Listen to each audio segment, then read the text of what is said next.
إن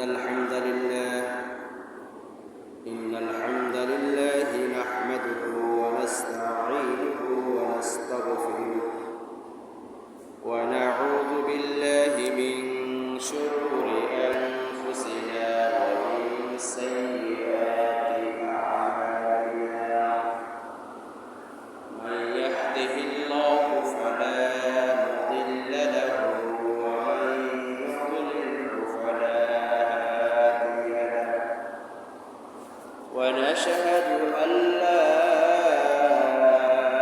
إله إلا الله وحده لا شريك له ونشهد أن سيدنا وحبيبنا ومولانا محمد الذي أرسله بالحق بشيرا ونذيرا وداعيا إلى الله بإذنه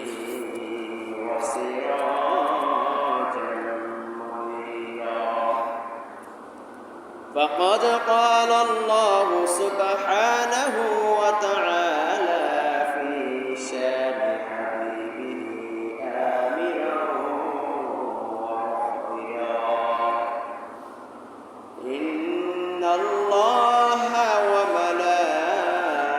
وملائكته يصلون على النبي يا أيها الذين آمنوا صلوا عليه وسلموا تسليما اللهم صل على سيدنا مولانا محمد وعلى آل سيدنا مولانا محمد اللهم صل على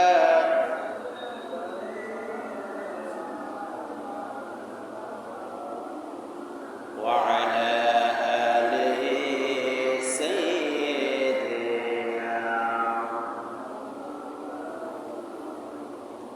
شكر النبي شيران نبي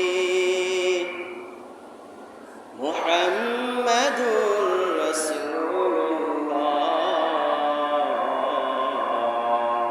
الله شكر النبي شيران نبي محمد رسول الله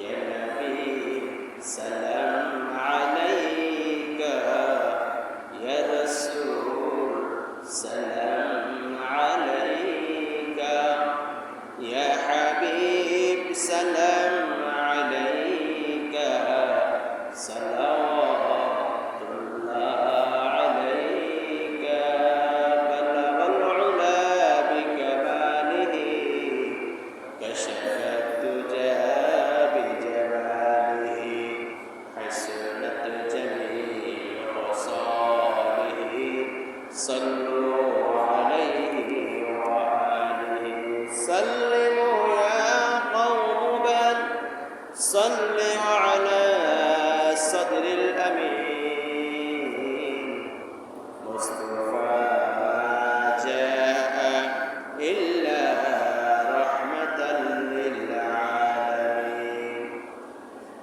الحمد لله সম্মানিত মুআজ্জিজ মুকাররম মুসল্লিন কিরাম মুরব্বিয়ান আইজাম সামিঈন হাজিরিন ফর্দার আলে সম্মানিত সবরতা শ্রদ্ধাশীলতা মা ও বোনেরা আসসালামু আলাইকুম ওয়া রাহমাতুল্লাহি ওয়া বারাকাতুহু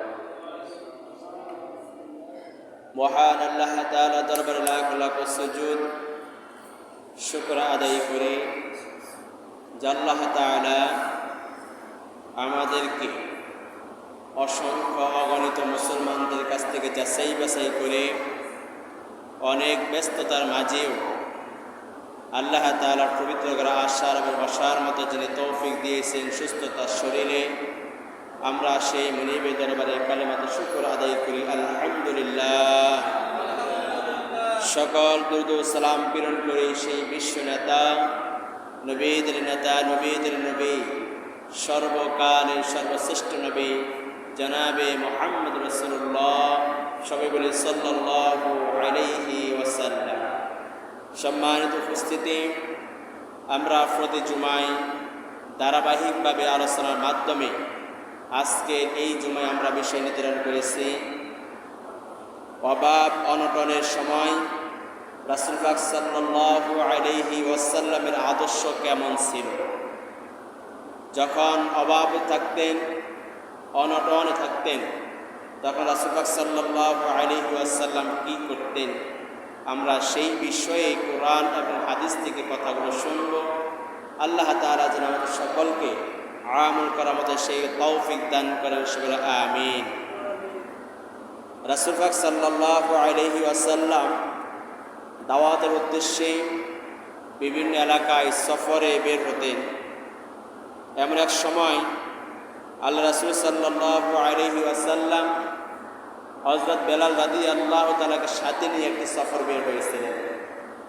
আল্লাহ রাসূল সাল্লাল্লাহু আলাইহি ওয়াসাল্লাম বলেন, ওয়ালাকাদ আতাত আলাইয়া সালিসাতুন ওয়া মালি ওয়াল বিলাদ ইয়াকুলুহু যু